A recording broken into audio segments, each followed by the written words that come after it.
President Trump has vowed to punish so-called sanctuary cities. He claims sanctuary policies make cities more dangerous.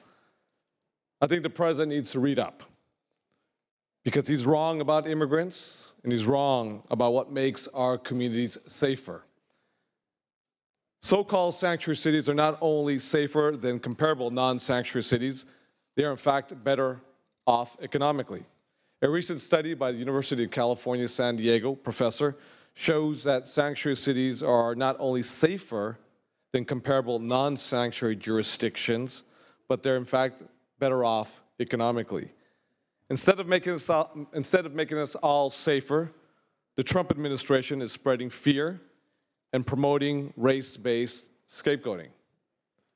Their gun-to-the-head method to force resistant cities and counties to participate in Trump's inhumane and counterproductive mass deportations is unconstitutional, and it will fail. We have consulted with our legal counsel inside as well as out, and are confident that there is a legal basis for our commitment to protecting fair treatment to all Californians. We legally cannot be intimidated by an administration determined to undermine the fundamental values that make our state and nation great.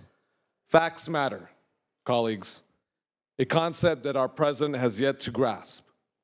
His mass deportation strategy is founded on the false and deceitful premise that undocumented residents are a lawless community. Census data from 1980 through 2010 showed that the incarceration rates of native-born males was anywhere from 5 to 2 times higher than that of immigrants. In counties that limit cooperation with ICE, theirs are on average 35.5 fewer crimes per 10,000 people in sanctuary counties, while the median household income is nearly $4,500 higher.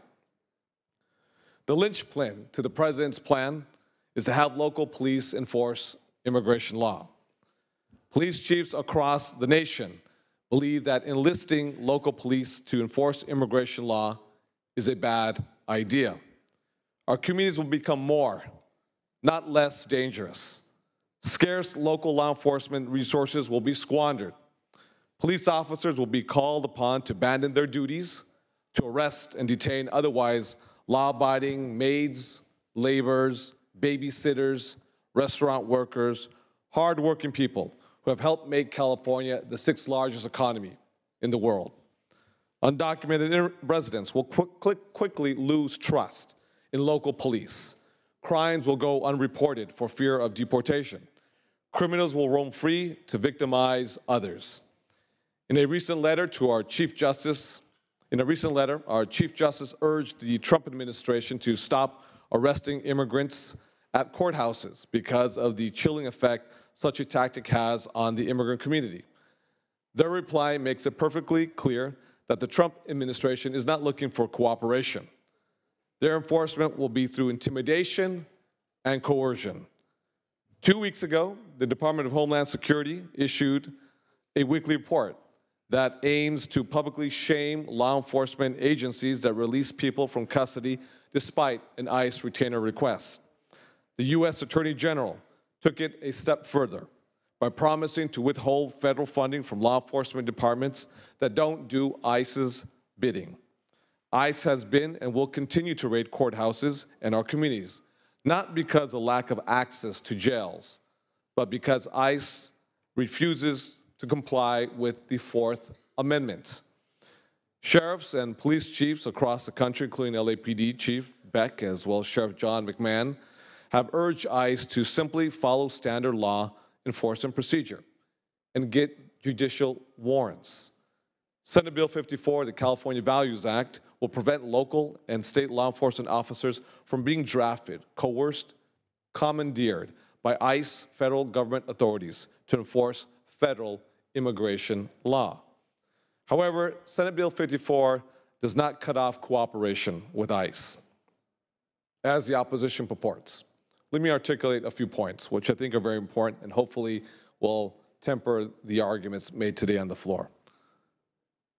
Local law enforcement can fully participate in criminal task forces when it comes to human trafficking, when it comes to drug cartels, when it comes to the issue of marijuana.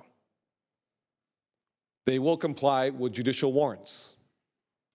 We will give federal authorities a 60-day notification prior to the release of violent and serious felons from state prisons.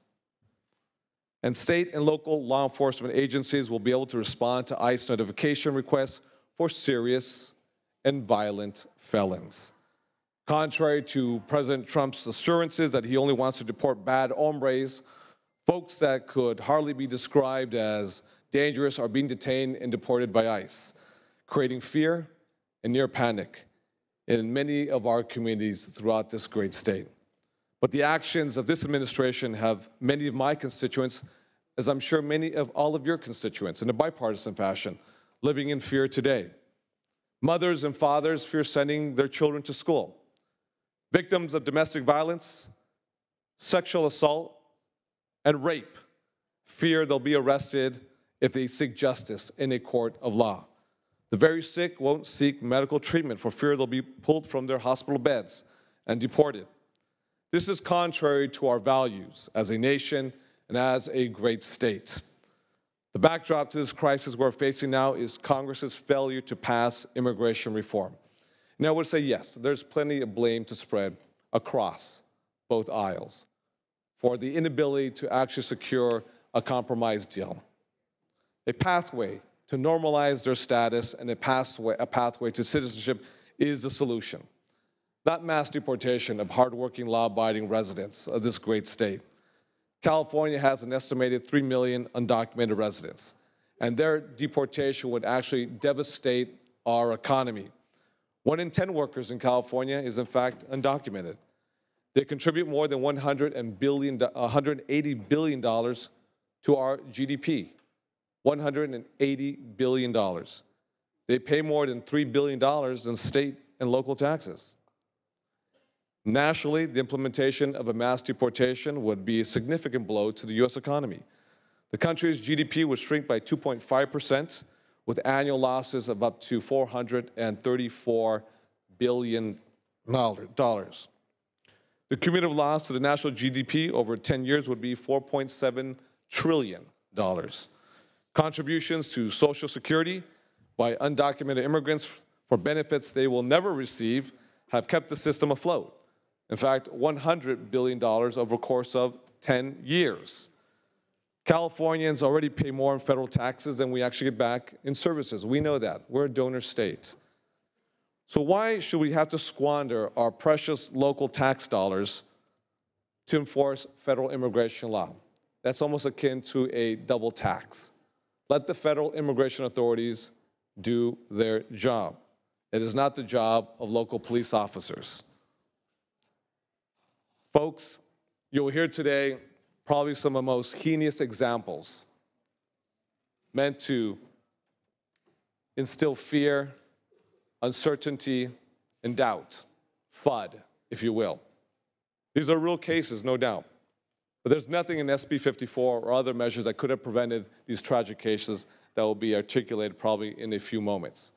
This is an opportunity for us collectively, in a bipartisan fashion, to stand together and say that we will separate our local government from the federal government, that we'll use our local tax dollars and invest our local tax dollars to protect and serve our community, irrespective of who you are and where you come from, that we will cooperate with our friends at the federal level with serious and violent felons, but we won't cooperate or lift a finger or spend a single cent when we're talking about separating children from their mothers and mothers from their children. That's not who we are as a great state. Madam President, I respectfully ask for a bipartisan aye.